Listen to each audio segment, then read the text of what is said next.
1 week away, people. 1 week away until WrestleMania 31. Excitement is in the air. Can you feel it? Can you feel it? And if you're not already feeling it, hopefully watching all the WrestleManias will get you in the Mania mood for next Sunday. I don't know if watching back WrestleMania 27 will exactly do that for you, but it will lower your expectations, so in theory, making WrestleMania 31 a little bit better. Maybe that's one positive of watching back a WrestleMania 27. I had to watch back the show for this review, of course, otherwise I may not have watched it, but then again, I also bought it on DVD. Not intentionally, just for the sole purpose of buying WrestleMania 27, but it came with the Rock documentary from a couple years ago for only like $4. So I said, hey, what the hell, might as well get it. So that's what today is all about, my review of WrestleMania 27. Not exactly seen on the WWE Network, but if you don't have the DVD like I do, and if you don't, God bless you, because I wouldn't blame you one bit, considering how bad this show was, or how disappointing. I mean, that's the key word here. I don't want to call it a terrible show, even though it was, but I think the big word of the day here with this show is that it was disappointing.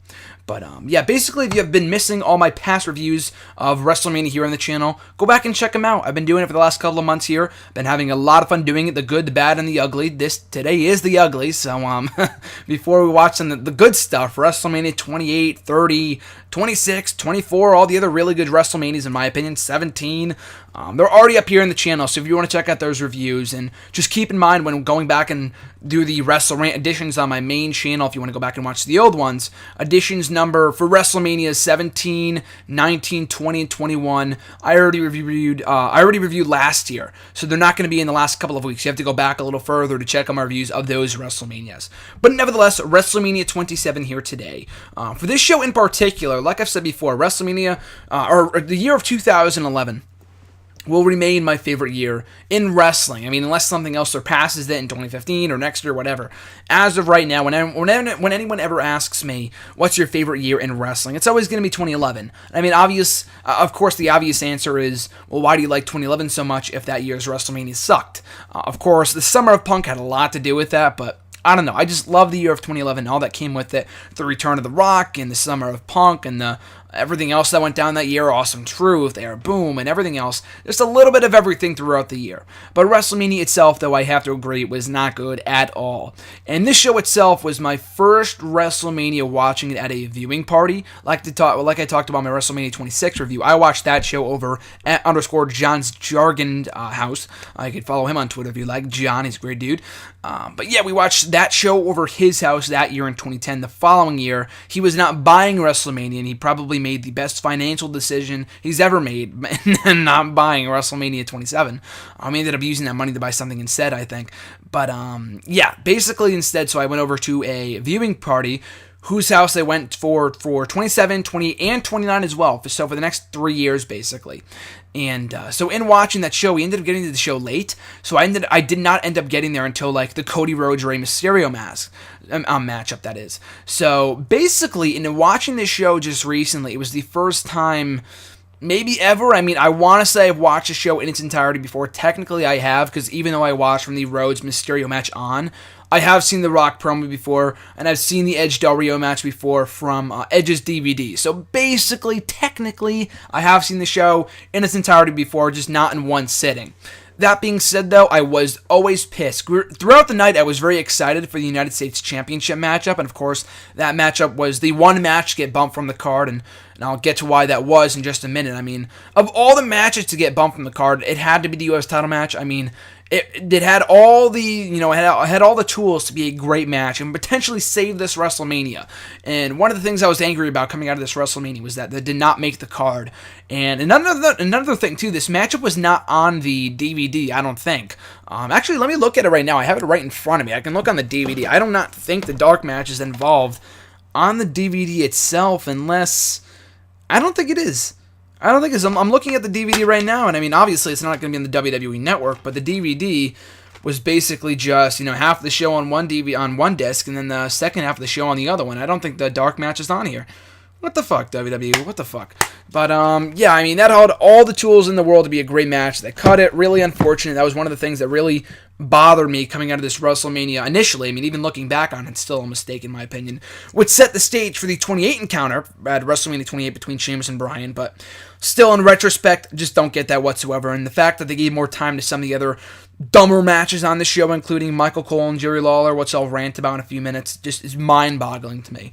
But officially, though, the show kicked off with the Rock promo, not the World Heavyweight title match, and I'll get to that in a minute. But the Rock promo, I mean, it's kind of akin to WrestleMania 30 with Hogan, but not really, because The Rock, even though as entertaining as the guy is, he just never really captured the crowd. I mean, they were chanting along with the I say wrestle, you say mania, I say yabba, you say dabba. Like, that was dumb. And when it got to that point, that was just kind of jumping the shark. But having him kick off the show was really random. I thought the backstage segments with him throughout the night were pretty fun. And the Snoop Dogg thing I didn't really care much about. The Pee Wee Herman thing I didn't really mind. The Mae Young Eve and Stone Cold face-off I thought was really, really funny / great when it came to him and Stone Cold coming face-to-face. But the opening promo, that was really unnecessary. And like I said, you could have gotten rid of that entire segment had it meant getting Sheamus and Bryan on the card. A matchup that only went 4 minutes on the dark match anyway, on the pre-show, if you want to call it. It was never televised. And like I said, it's not on the DVD, so there is nowhere that you can watch that matchup, unfortunately. And, you know, they could have scrapped that entire segment and given it to these guys instead. The Rock promo was not that it wasn't good. I mean, the guy's the master of the mic.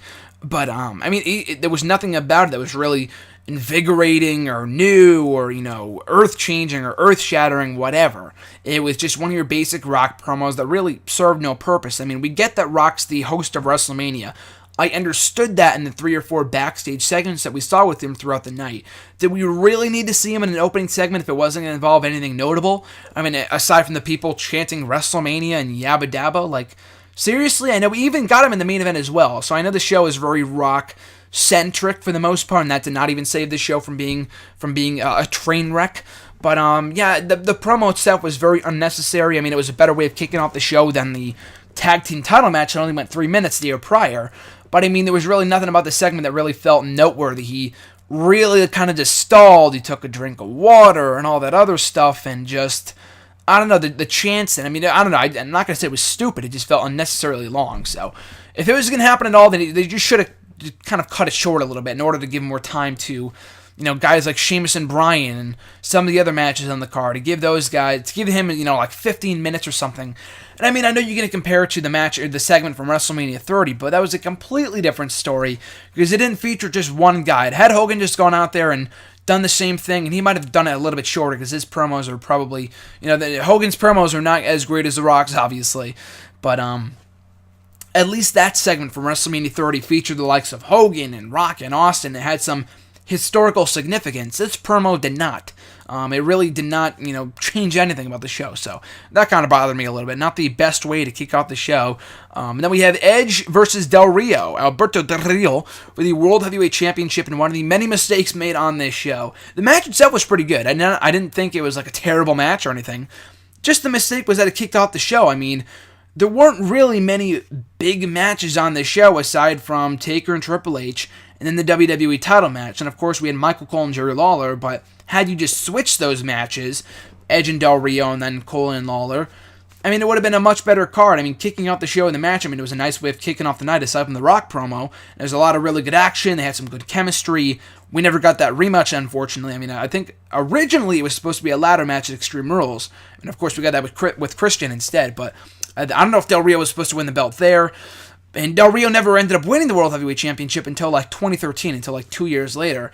But I don't know, I thought it was a really, really good matchup to kick off the show with. It was really a knock on the World Heavyweight Championship. Edge, I mean, in my opinion, the World Heavyweight Championship kind of died a death after Edge retired. I mean, it was never really the same. I really enjoyed the feud, obviously, between Orton and Christian. Doesn't mean it gave the World Heavyweight Championship any more prestige, but I enjoyed the feud. And I think when Edge retired and gave up that belt, that was really when that belt started to not mean as much. I mean, it was not really the most prestigious belt before that, but I mean, it really kind of took a turn for the worst after he retired. And given that this was Edge's last match, and granted it was not, it was of course not known at that time that this was it was going to be Edge's final match before he retired. He did not end up finding out until like another week or so, I think. But, you know, regardless, though, I think he deserved better. I mean, at least he went out in a really good match as World Heavyweight Champion at WrestleMania. So at least he went out in a fitting way, but I feel like he should have gone out. The matchup should have been positioned higher on the card. It's a slap in the face to Edge, to the World Heavyweight Championship, which also kicked off the show the following year as well, which was also a joke. And then it's also a slap in the face to the Royal Rumble. It was bad enough when they stopped making the Royal Rumble winners main event at WrestleMania, but to have them kick off the show was like, why would I win the Rumble if, A, for this 5-year span, the Royal Rumble winner did not win the championship at WrestleMania, and 2, then they kick off the show instead of main eventing. It just doesn't make any sense to me. But still a good match, though. I enjoyed it. I feel like Del Rio should have won. I know, like I said, it was a fitting way of Edge going off. But had Edge not retired, they weren't obviously considering that when they booked the outcome of this matchup. This was Del Rio's time. Going into the match, Christian and Edge, they all got the better of Del Rio and Brodus Clay and Rodriguez, whoever. Del Rio was almost like the underdog going into the match, even though he was the heel, and he ended up losing. I felt like that was like setting up a swerve with Edge and Christian getting the better of Del Rio going into the show, which means Del Rio is going to win. That wasn't really the case. I feel like they should have just had him go into WrestleMania booked strong and then lose. At least then it would have made more sense. The fact they made him look weak, not extremely weak, but relatively weak, going into WrestleMania and then lose, it was a weird decision. But like I said, the positive coming out of it was that Edge ended his career on a high note as World Heavyweight Champion in a really good match. That's really all that I can say about it. Up next, Cody Rhodes versus Rey Mysterio in a match that ended up actually getting at more time than the World Heavyweight Championship matchup. A really good match. I thought Cody Rhodes and Rey Mysterio had a pretty underrated match. They should have put it on my list of underrated matches that I put together for WrestleRant Radio this past week. But yeah, I thought the story going into it was pretty good too for a mid-card feud, and that's something that WrestleMania to me has felt like it's been lacking for a few years now. WrestleMania 30 really had no undercard matches for the most part that meant anything. And then WrestleMania 31 this year, not many undercard matches that, again, mean anything aside from maybe Orton and Rollins. And the non-title matches, just basic feuds. Cena versus Rusev is for a belt. It's a nice undercard thing, or a mid-card thing, but it's not for, it's not a feud, it's for a championship. And then Sting and Triple H and Taker and Wyatt, that's all main event stuff right there. There really is not many mid-card feuds going into WrestleMania, and I think Cody Rhodes and Rey Mysterio, as well as Punk and Orton, kind of filled in that role really, really well on this show. Great match, though. Great match between Cody Rhodes and Rey Mysterio, with Rey Mysterio targeting the nose, the broken nose of Cody Rhodes, going into WrestleMania after presumably breaking it right before the Rumble a couple of months earlier. So I enjoyed that. Really good stuff. I thought Cody Rhodes going over was the best possible move. Rey Mysterio was suffering his first pinfall defeat at WrestleMania. I think his first defeat ever, and since like WrestleMania 20 or something like that. So for the first time in like 7 years, Rey Mysterio lost to WrestleMania. So that was pretty cool. So a nice win for Cody Rhodes. And I thought the undashing thing, by the way, in theory, sure, it was stupid to put the mask on the guy and have him do the weird voice. Yeah, it was dumb. It would have been dumb with anyone else, but the guy made it gold. He made all these dumb gimmicks, no pun intended, with the Stardust thing, the undashing thing, the stupid-ass mustache, like stuff like that. He makes chicken salad out of chicken shit. That's exactly what he did on this show, or with that feud, with that gimmick of the undashing thing. But a really nice match from Cody Rhodes and Rey Mysterio, and one of the hidden gems, one of the saving graces of this WrestleMania. Up next, Big Show, Kane, and Santino with a mystery partner against the Core, which consisted of Wade Barrett, Ezekiel Jackson, Heath Slater, and Justin Gabriel. So I feel bad for Vladimir Kozlov, who was Santino's partner at this time and was scheduled to be a part of this matchup, which was made official on the Raw before WrestleMania. So not only was it poorly built, but no one gave a fuck about it to begin with. So in theory, yeah, sure, granted, it would probably fit. If there was any one match to get a minute and a half on the show, it was this one, considering the fact I really had no desire to see Big Show and Kane in a lengthy match at WrestleMania. But it really did nothing for the Core. If they weren't already dead in the water by this point, they were after this matchup. They were so fucking buried. And, the fact they were called the Core to begin with the two R's, it had some potential. I'm not going to say it was bound to be the greatest stable in recent memory. It was a Nexus ripoff. It was just kind of using the cast-offs of the Nexus to form their own group. I thought it was a nice group, but they bombed it around WrestleMania time, and that kind of solidified it with their D-push, their burial on this show by losing to these guys in 4 minutes. Or not even 4 minutes, excuse me. There were 4 guys, but they lost to them in like a minute and a half.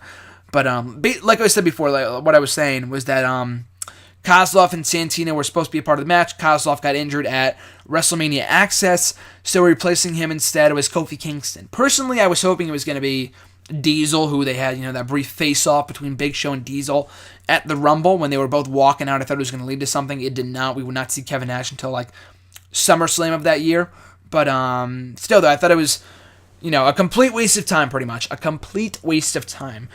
As I noted, if there was any match in the show to get a minute and a half, it was this one. I did not give 2 shits about it, but it was pretty sad to see the Core go down the way they did. I thought the Core had some potential. They were not the strongest book group going into WrestleMania, but had they won here, had they picked up a quick win, it would have at least packed a punch more than the Big Show and Santino winning and Kane and Kofi. Like people that people did not care about, pretty much, So I didn't really enjoy that, but basically, what that was, quick squash with the baby faces going over. Absolute waste of time. Randy Orton versus CM Punk up next. Another underrated matchup in WrestleMania history, in my opinion. I thought the feud going into it was pretty good. Orton getting the win after win after win, kind of shadowing like the John Cena of SmackDown. He wasn't on SmackDown at this point, but I don't know. I felt like his prime run was in like 2010 when he was doing the anti-hero thing. He was still pretty hot going into early 2011 with his feud with Punk, like I said, which I enjoyed. But Orton was booked so freaking strongly. Like, Punk was never really able to get one over Randy Orton. He got the better of Orton maybe on like 1 or 2 episodes of Raw, but Orton took out every member of the Nexus. He punted everybody in the head. He beat Punk at WrestleMania. He beat him on an episode of Raw. He fucking beat him in Extreme Rules. So, I felt like CM Punk should have gotten at least one win during that feud, or at least given Randy Orton his comeuppance. And the whole point of the feud to begin with was that Punk was trying to get revenge on Randy Orton for him kicking him in the head, 2.5 years before this at Unforgiven 2008. And I really like that aspect of it. How they tied it into that and made the matchup mean something. Granted, I know they really didn't have any plans for either guy going into WrestleMania, they said, so both guys are directionless, so they just put them together. Why should we put these guys together? We have this untied, we have, some storyline that was not finished up. So we'll just use that as the reasoning behind the match. Obviously, lazy booking, but, I thought it was nice. I thought it was better than no story at all. It wasn't like they just started feuding out of nowhere. At least they added some sort of flavor to it, for lack of a better term. So I liked that aspect of it. I did not like the fact that Orton punted every single fucking member of the group going into WrestleMania. And if you thought the Core was booked badly going into 2011, so was the new Nexus. The new Nexus was nowhere near as good as the original Nexus, in my opinion. They were booked pretty weakly by the end of their run in late 2010, much less in 2011 when they were fucking buried by Randy Orton. But yeah, I thought the matchup itself was really, really good, though. I liked it. And basically what I was saying before was that one aspect of Orton kicking everyone in the head, although I did not enjoy it, was that it was kind of reminiscent, symbolic of Orton kicking Punk in the head 2.5 years before this at Unforgiven. So I like that story with the whole kick in the head and whatever. I thought the video package was nice. And the RKO out of nowhere with Punk jumping up the top rope. And at this point, I laugh because it's like a running gag with the out of nowhere shit. But it is still pretty funny. I love the RKO, so it's not like I'm complaining. But yeah, Punk jumps off the top rope, gets hit with an RKO, Orton picks up the win, and that was that. Pretty good matchup from Orton and Punk, really enjoyed it. And I know they were both very frustrated with the fact they were not higher up on the card. At the very least, they were 4th. They were the mid-card on this show, so they could say that. It wasn't like they were the 1st or the 2nd or whatever.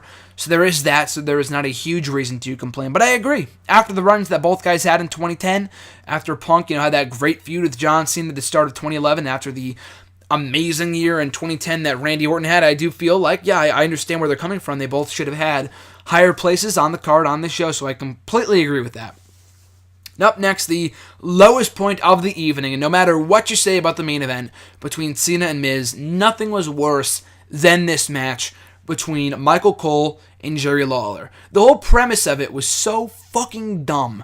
The fact that we would get a feud between 2 commentators to begin with, and then we would have, originally I read there were reports circulating that it was going to be Jerry Lawler versus Alex Riley or something like that in place of The Miz. Like, that I would have tolerated. That I would have understood. Doing the commentator thing when Jerry Lawler doesn't really wrestle anymore, and I know the whole WrestleMania moment thing, I get that. You could have given him a WrestleMania match. But there were a million other people to do it with that were not named Michael Cole. You know, I just felt like that was so stupid, and they tried everything to try to make up this matchup, try to make this match mean something by adding Stone Cold as the special guest referee, by, you know, putting Jim Ross on commentary, by having Jack Swagger serve as the manager for Michael Cole. Like, they tried everything in the book to make this matchup mean something more than it did. And it failed. I thought the matchup was a complete waste of time. And I know Michael Cole did an interview with Sam Roberts a couple years ago where he talked about how, like, everyone in the back was so mad at him, and him and Jerry Lawler both, but specifically at Cole, or at least at the fact that they got as much time as they did, and other matches were cut short, like the man tag team match, or maybe the main event, or Orton and Punk maybe, or the fact that the U.S. title match that got bumped off the card for this shit was a crime.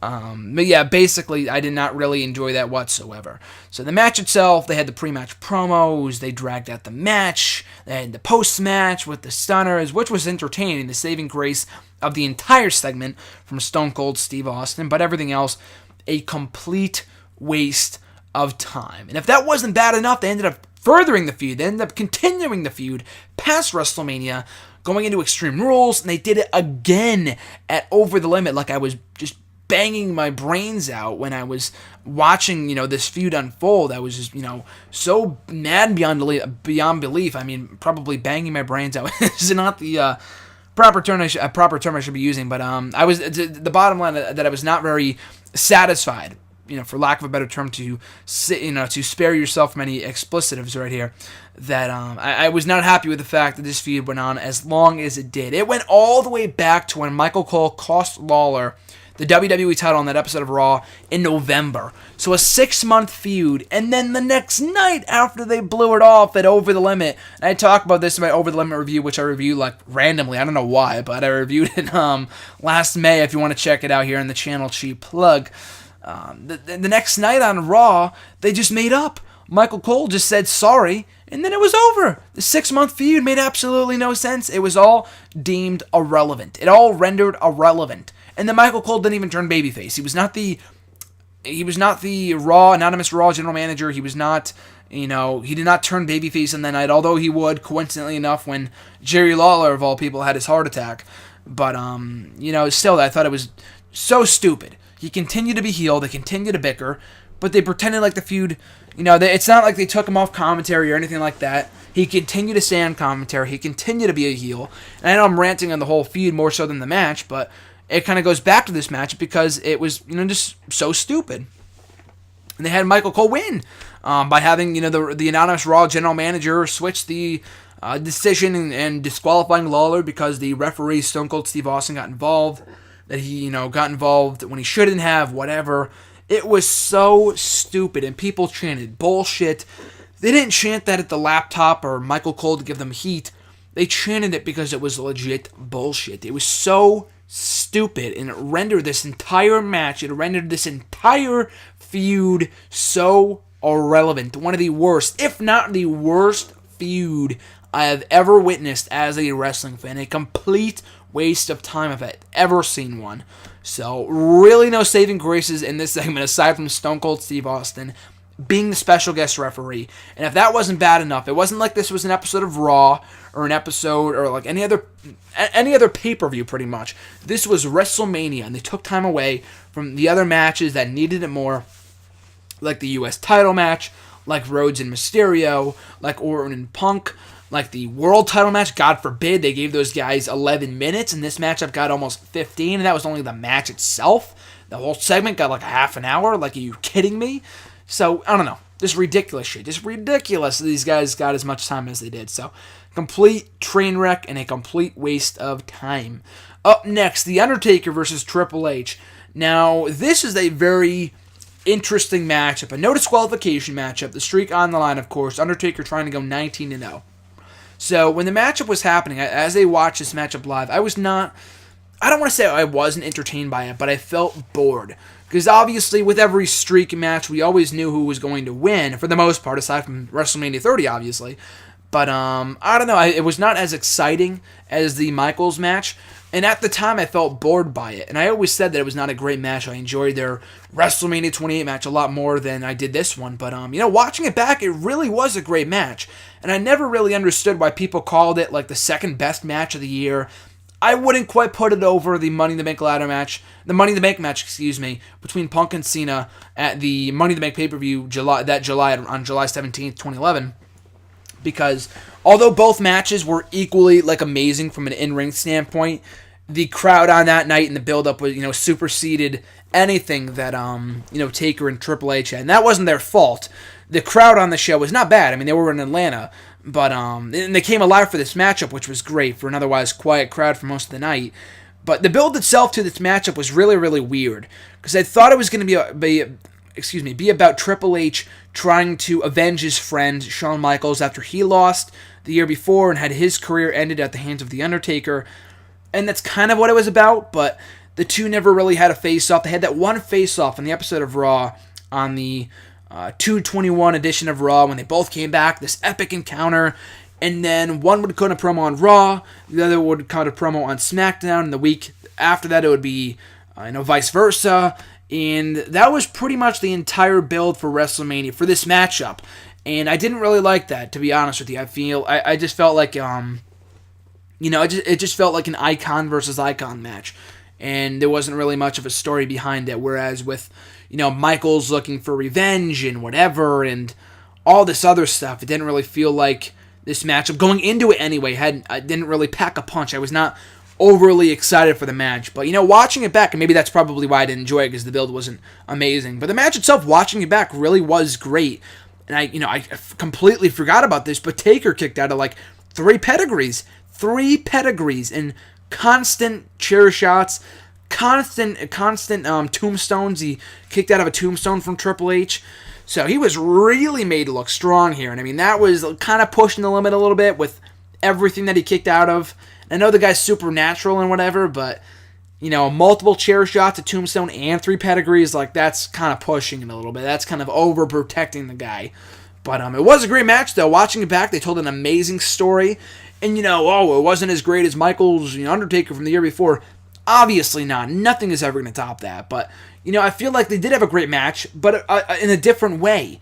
They didn't have a great wrestling match, but they had an amazing brawl, and that's what their WrestleMania 28 match was all about. And I enjoyed that matchup more only for the fact that the build was great. The matchup was pretty much the same, and John said that when I talked to him the other day, when I talked to him about this matchup, and I didn't really know what he meant by that, but he was absolutely right. The matchup itself was pretty much exactly the same as it was at 28. The only difference was that match was inside a cell, and that matchup also had HBK as a special guest referee. And I thought, Shawn Michaels would be he would get himself involved in this matchup, considering that he was being inducted in the Hall of Fame that same night, and he did show up on the stage, but we never saw him after that, and he did not get involved in this matchup, despite the fact there was no disqualification. Still, though, I thought it was a great match, told an amazing story, and the narrative kind of leaving it off in a cliffhanger that Undertaker was, he won the battle, but not the war, and that he was still very much hurt, kind of setting the stage for the following year at WrestleMania. And at the time, I was not excited for a rematch at WrestleMania 28. I felt like that slot should have gone to, Jericho or Cena or something to go the big 20-0 against. I really had no desire to see Triple H versus Undertaker for a third time at WrestleMania, but that match ended up being, well worth it, and as well instead. And I'll talk about that in my WrestleMania 28 review on Tuesday. But yeah, really enjoyed this matchup the second time around. I was kind of bored by it the first time. I don't know why. I don't know what kind of mood I was in at that time, but I just didn't like it at the time. But watching it back, it really was an excellent match. So easily the best match of the night. Nothing else comes close. Even though I enjoyed Orton and Punk and Mysterio and Rhodes, nothing came close to topping this matchup, and it was justified in getting a half an hour worth of time. So up next, the 6-person tag team match, John Morrison, Snooki, yes, you heard me right, Snooki, tagging with Trish Stratus to take on Laycool and Dolph Ziggler. A complete throwaway 6-man tag team match. And I felt bad for Morrison and Ziggler, because these were two guys that, only 3 months before this, they were contending for world championships. Morrison, on the first match, the first WWE match of 2011, faced off against The Miz on Raw, in a Falls Count Anywhere match for the WWE title, and a great showing too. He had really good showings in the Rumble, and then he had a really good showing at the Elimination Chamber pay-per-view as well. And then he gets thrown in a random-ass six-man tag team match at WrestleMania. And same thing with Ziggler. The guy was, technically a former World Heavyweight Champion when he had the belt awarded to him. And then he comes back from the firing, whatever. He became a member of the Raw roster. And then he would team up with Lay Cool and all this other stuff after, having these amazing matches with Edge. This kind of, randomly thrown in this feud, or randomly, this random-ass six-person tag team match. Trish being involved here, I did not really mind too much, considering the fact they were trying to push the Tough Enough. They were really trying to promote that, and they did. They showed the guys in the crowd, the entire cast of Tough Enough, and Snooki was there too, which was so stupid. They did it for the mainstream attention, and it succeeded in that respect, and that they got a lot of attention for it the night after WrestleMania. But and she didn't do too bad either. Just the fact she was in the match at all kind of bothered me, considering that the Divas champion wasn't even involved in the match. Eve. That was stupid. I didn't get that part of it. But, yeah, that was that match. Really not many fun, nice things to say about it, so I don't want to shit all over it. So the babyface team won here. The only really thing worth talking about from the match itself was that I think John Morrison slighted Trish at some point, because I think he was pretty pissed about Melina not being involved in the match, and that Trish took a spot. And I don't know why she would be mad at Trish other than, aside from Snooki, because I know Snooki's spot was supposed to go to Kelly. Because if you can recall at the Elimination Chamber pay-per-view in 2011, Trish actually came to the aid of Kelly and helped her fend off Lay Cool. So that was supposed to be Kelly's spot. So I don't know why Morrison was mad at Trish for taking Melina's spot, who was irrelevant anyway. She was never supposed to be part of the WrestleMania. She was like one of the last people to take part in that matchup. So I don't know. I didn't understand that. You can kind of look out for that dissension between Morrison and Trish in real life during the matchup. I tried to be on the lookout for it. I didn't really see anything overly obvious that she was trying to slight her, but, it was what it was. It's the only thing worth noting from this matchup. So we get to the main event, John Cena versus The Miz for the WWE Championship, and like people have said before, one of the worst main events in WrestleMania history? Yeah, I would say so. I mean, in my ranking with John of the best to worst WrestleMania main events in history, and then on my list as well for hiddenremote.com, which is already up if you want to go back and check it out. In both lists, we said that Miz versus Cena is one of the worst main events of all time, and that it was hyped up to be something great. It wasn't that the match had low expectations. I mean, I think some people, myself included, maybe I'm just speaking for myself here, but a lot of people thought it was going to be really, really good, and it was, the same thing can be said for the WrestleMania on the whole. But the matchup itself, I thought was going to be better than it was, and it wasn't that they weren't given enough time. It just felt like a Raw main event. I mean, they were doing the formulaic stuff, but I mean, it was better than the matches they were having in 2009, and Miz had come a long way since then, but, I don't know, they never really clicked. It was not a bad match, it just felt like something that you would see in the main event of Raw. And then the fact that The Miz was involved at all, I know a lot of people were not happy with. The video package, by the way, was amazing. They had a great video package for Miz right before the match, was probably one of the best parts of the entire show, when they showed Hate Me Now, I think, or You Can Hate Me Now by NIS or NAS, whatever his name is. An amazing video package. Watch, you can just stop right there. Watch the video package from Miz. Even if you're not the biggest Miz fan, you'll enjoy it.